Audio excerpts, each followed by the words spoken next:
Congress party लगातार जद्दोजहद कर रही है कि कैसे वो पावर में आए, क्योंकि कोई भी पॉलिटिकल पार्टी होती है जब तक वो पावर में नहीं होगी, लोगों की भलाई का जो उसका दावा होता है वो शायद वो नहीं कर पाएगी। और इस वक्त कांग्रेस जो है वो साउथ को साधने की कोशिश कर रही है और उसी के तहत खड़गे साहब के पार्टी प्रेसिडेंट बनने के बाद अब तेलंगाना में पहली CWC हो रही है। क्या कुछ मुद्दे हैं, किन विषयों पर या किन इश्यूज़ के ऊपर मोटे तौर पर बात होगी, उस पर बात करने के लिए पवन खेरा साहब जो है इस वक्त हमारे साथ हैं। सर, आपका इस्तकबाल है और ये बताइए कि इशूज़ जो है वो मेन क्या है, किन टॉपिक्स के ऊपर बात होने वाली है। राजनीति में हमारी पार्टी आज से नहीं है, 137-38 साल से है और हमारी राजनीति का उद्देश्य है सत्ता नहीं, संघर्ष करते हुए लोगों की समस्याओं का निदान करना, उनको निजात दिलवाना ऐसे शासन से जो यहाँ भी आपको दिखता है, जो केंद्र में भी आपको दिखते हैं। तो हमारा जो उद्देश्य है, हमारा जो जिस वजह से हमने ये CWC बुलाई वो बड़ा स्पष्ट है। यहाँ पर हम कुछ जैसे लोगों से बात की, वो यहाँ पर एक बात जो है वो बहुत आम है और वो ये है कि मुकाबला जो है इस बार वो BRS का, जो पहले TRS थी, BRS का मुकाबला कांग्रेस से है, कोई और पार्टी नहीं है।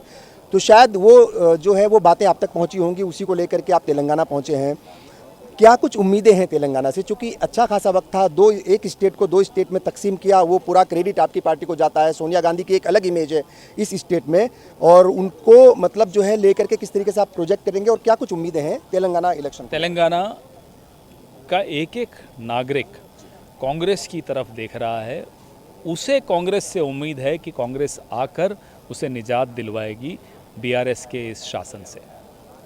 कांग्रेस से तेलंगाना का एक जज्बाती रिश्ता है, वो रिश्ता कोई नकार नहीं सकता, वो कोई आकर छीन नहीं सकता। सोनिया गांधी से जो रिश्ता तेलंगाना का है वो एक माँ और बेटे वाला रिश्ता है, तो वो रिश्ता तो रहेगा और उसी रिश्ते को का सम्मान करते हुए, को इज्जत बख्शते हुए हम यहाँ CWC कर रहे हैं। एक चीज़ और हमने देखी साहब यहाँ पर कि एक तो होर्डिंग्स जो हैं वो भरे पड़े हैं, चूँकि जो पार्टी है मतलब रूलिंग पार्टी है उसकी तरफ से जितने भी न्यूज़पेपर्स हैं उसका फ्रंट और सेकंड पेज जो है वो पूरा उन्हीं ने बुक किया हुआ है, बता रहे हैं कि अगले 2-3 दिन के लिए।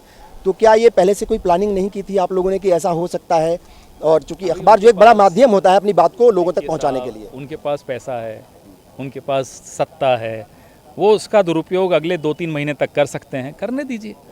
हमारे पास जो ताकत है वो तेलंगाना के जो आवाम है उसकी ताकत हमें मिली हुई है। उसमें पैसा नहीं लगता, उसमें विज्ञापन नहीं देने पड़ते, उसमें इश्तिहार नहीं देने पड़ते, वो रिश्ता दिल का रिश्ता होता है। हम उस दिल के रिश्ते को आगे रखते हैं। एक चीज़ और बताइए साहब कि कांग्रेस के साथ एक, चूँकि बहुत पुरानी पार्टी है तो जाहिर है बहुत सारे सीनियर लीडर्स होते हैं, हर किसी की ख्वाहिश होती है कि वो ऊपर तक पहुँचे, ओहदे तक रहे या उसके हाथ में जो है वो संगठन रहे।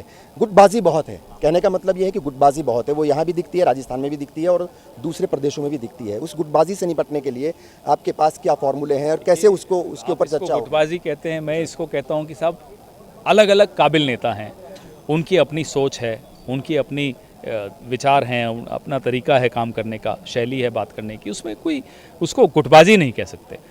आपको कांग्रेस दिखती है, आपको BJP की गुटबाजी नहीं दिखती। जहाँ राजस्थान, जहाँ से मैं आता हूँ, मैं वहीं का हूँ, वहाँ 9 ग्रुप हैं BJP के, 8 नेता और 9 ग्रुप, ये हालत है।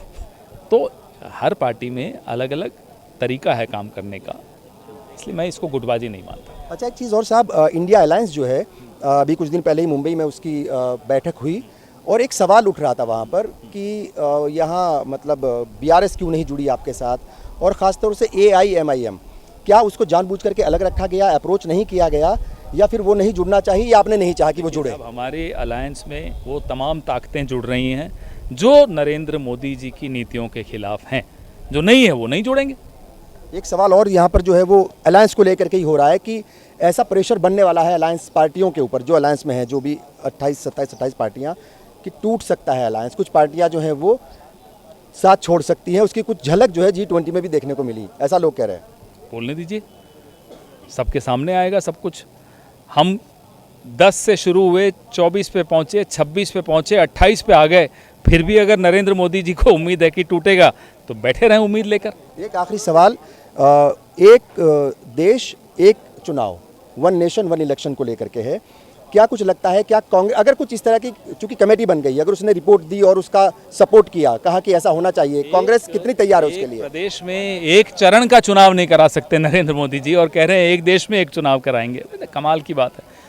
अलग अलग राज्यों की अलग अलग समय पर इलेक्शन है, तो उसमें इनको आपत्ति क्या है? तो संघीय ढांचा है, ये फेडरल स्ट्रक्चर है हमारी देश का, हमारे संविधान ने ये व्यवस्था दे रखी है, तो उसमें वो बीच में क्यों पड़ रहे हैं? बहुत बहुत शुक्रिया, हमसे बात की। तो ये थे पवन खेड़ा साहब। हर बात का जवाब अपने अंदाज में देते हैं और उसके लिए ये चूंकि बोलने की इनके पास जो कला है वो वाकई बिल्कुल अलग है।